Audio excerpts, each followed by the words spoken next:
So, twice today in client sessions, as we were working through things, I advised the client to always choose you. And this is a very common theme, common thread, common teaching that I share with people. But I was just thinking about it now and sort of hearing it back, and it made me realize that if you take it out of context, if you take that statement out of context, and also if people don't know my work, say if it's their sort of first session, they have a real reaction to that.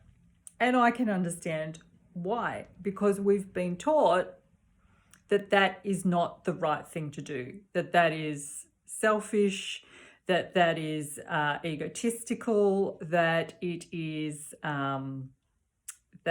that word that everybody seems to love so much, and I'm not there with you on that word. I don't like it. There's a video that already exists out there of me. Actually, it's audio talking about it as a label that I don't find helpful. Anyway, but a lot of people love it, so I'm going to use it. It's probably, the only time you'll hear me say it, that it's the realm of a narcissist, that I'm creating narcissists by saying always choose you.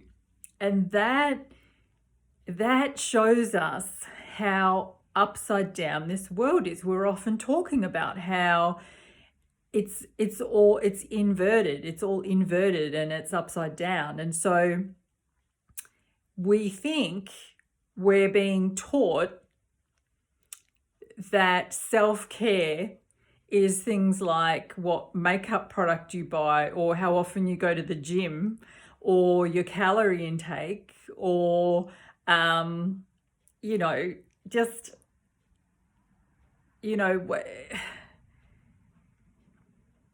how much time you'll spend on your beauty regime, ridiculous things like that.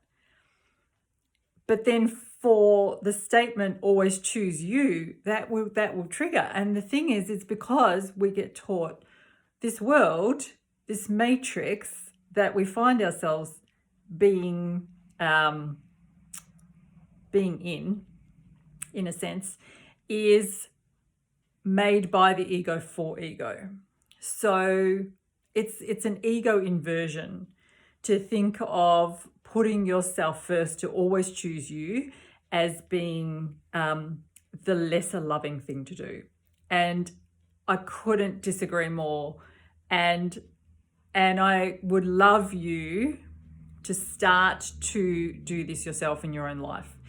Because particularly with one beautiful young lady that I work with today, we were talking about the fact that life is always an opportunity, always brings opportunity as our way of, are you going to choose you, or are you going to choose something outside of you?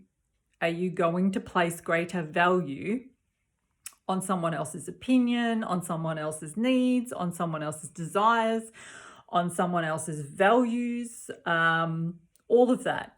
Or are you going to choose you? And we have been raised, all of us, in that kind of inverted way, to believe that what makes us loving, that what makes us spiritual, for example, or any of the terms that you resonate with, is to place others' needs, to be mindful, to be compassionate, to be thoughtful of others. I'm all for that. But you come first. You always come first. You must come first. And in a healthy and a loving mind,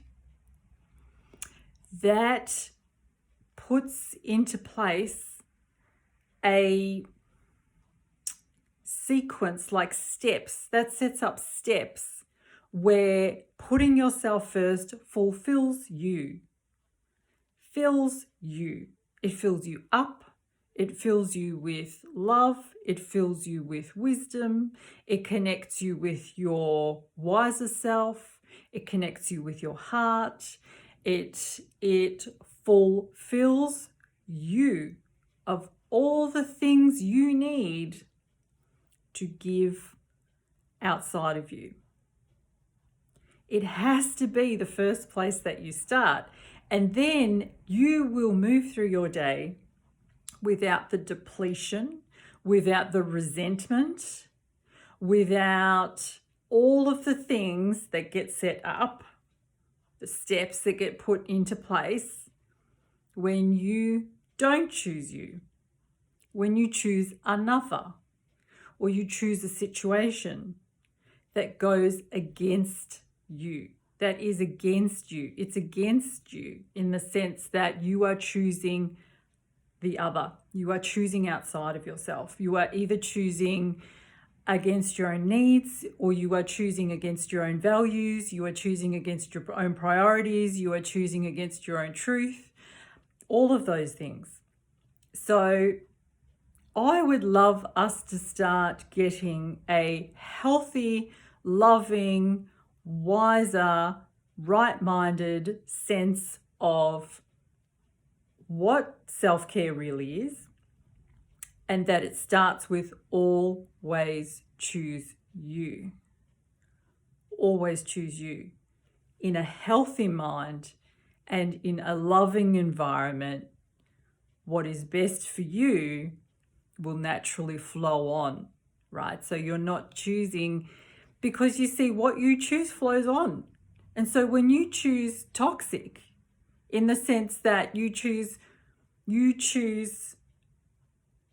really degrading thoughts about yourself, or you choose to punish your body with exercise or with food or with a lack of food, or you go against yourself by pushing through, by disregarding, by dishonoring, by disrespecting, that is what you then give out. That is what you have available. That is what you exude.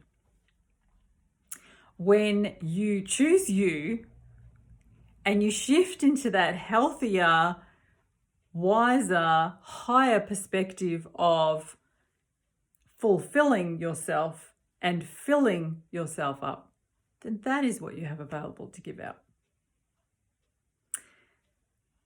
I'd love to know, how does this make you feel, this concept of always choose you? Is it a trigger for you? Does it push some buttons? Do you think, oh, okay, I kind of get what you mean, but I'm all... And I would love you to start to recognize that we have been wrongly taught.